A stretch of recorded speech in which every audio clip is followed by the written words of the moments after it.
રોમ રોમ બધાને. સવારે નાહી ધોઈને થઈ ગયો છું રેડી. હવે આપણે નાસ્તો કરી અને અમારું કામ ચાલુ કરીશું અને મારી રૂમ બતાવીશ. આમ તો હોસ્ટેલ જીવનમાં અડધી જિંદગી કાઢી દીધી છે એટલે સામાન બધો આડાવડો જ હશે. તો આ છે મારી રૂમ અને આ છે રૂમની બહારનો નજારો. પાછળ ખુલ્લો પ્લોટ પડ્યો છે. મારી હોટલનો બધો સ્ટાફ રંગીલા રાજસ્થાનનો છે એટલે એમની ઈચ્છા હતી કે જો છાપું બધાવાનું થાય તો હિન્દી ભાષાનું બધાવજો. તો અમે રાજસ્થાન પત્રિકા બધાવી દીધું છે અને પેપર રોજ ટાઈમસર આવી જાય છે. આજે સવારમાં હાર્ડવેરનો સામાન આવ્યો તો બિલ પ્રમાણે બધો સામાન ચેક કરીને સામાન બધો ઉતરાવી દીધો. ચલો હું આજે તમને અમારા હોટલના રિસેપ્શન અને હોટલના રૂમો બતાવીશ. આ છે અમારું હોટલનું રિસેપ્શન. અહીંયા અમે રોજ સવાર સાંજ 2 ટાઈમ દીવા આરતી કરીએ છીએ. આ છે સાળંગપુરના હનુમાન દાદાજી.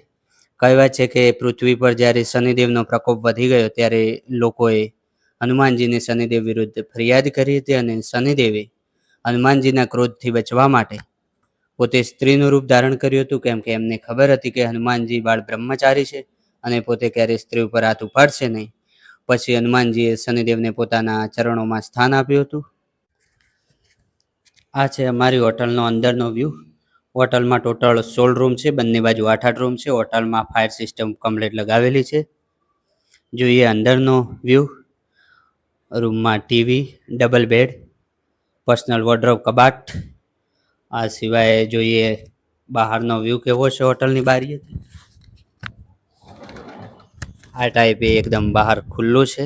આ સિવાય રૂમમાં એસી, ગીઝર અને ટેલિફોન સહિત બધી સુવિધાઓ છે. મોસ્ટલી આ એરિયાના લગ્નના તથા નાના મોટા ફંક્શનના બુકિંગ અમારી હોટલમાં રહેતા હોય છે. આ સિવાય સાણંદ જીઆઈડીસી નજીક હોવાથી જીઆઈડીસીમાં કંપનીઓના ગેસ્ટ પણ ઘણી વખત બુકિંગ આવતા હોય છે. એમાં ઘણીવાર કસ્ટમરને ઇસ્ત્રીની જરૂર પડતી હોય છે તો એ લોકો માગતા હોય છે. અમારી જોડે હોટલમાં ઇસ્ત્રી હતી પણ ક્યાંક કસ્ટમરને અપાઈ ગઈ છે અને કસ્ટમર જોડે રહી ગઈ છે.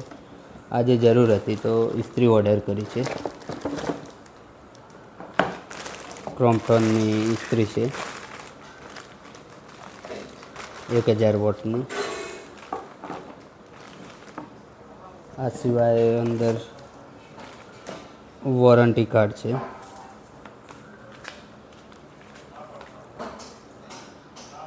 એવું કહેવાય છે કે દર અષાઢી બીજના દિવસે અમદાવાદમાં રથયાત્રાના દિવસે વરસાદ આવે જ છે.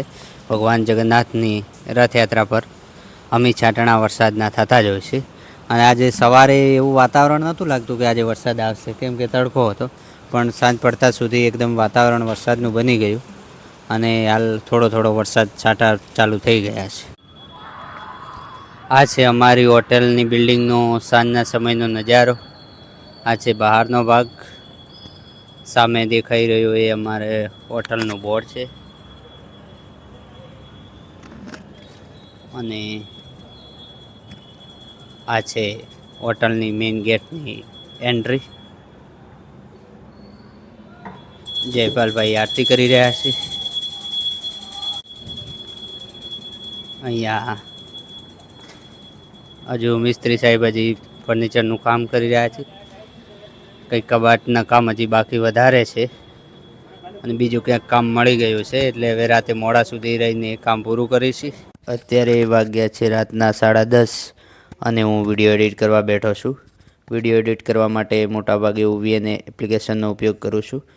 ક્યારેક ઇન્સ્ટાગ્રામની એડિટ્સ એપ આવે છે એનો પણ ઉપયોગ થાય છે.